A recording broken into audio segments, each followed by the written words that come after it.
edition and a 1950. He did have it patented in the 1890s, but production was a little bit later. Now, this is what I call the complete kit. It has a logo with it. You're not doing your headings and titles with these magazines because they are huge, heavy. So, and even the slots are not even made for these, as you can tell. It's huge. So what we're going to do, there we are.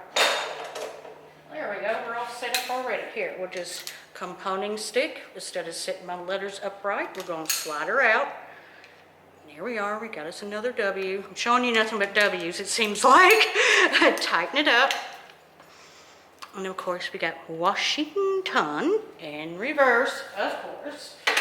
And down, push her down, push your start, and go again. This is going to lock it into position. And you're dealing with molten lead again. Lead, tin, pewter is a good mix.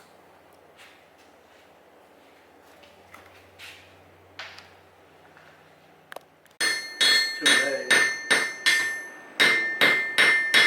to get some work done.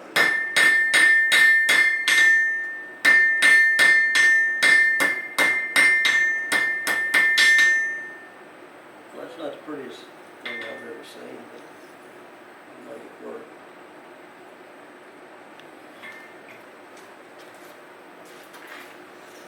Have you seen any of the other stuff in the park? Mm-hmm. That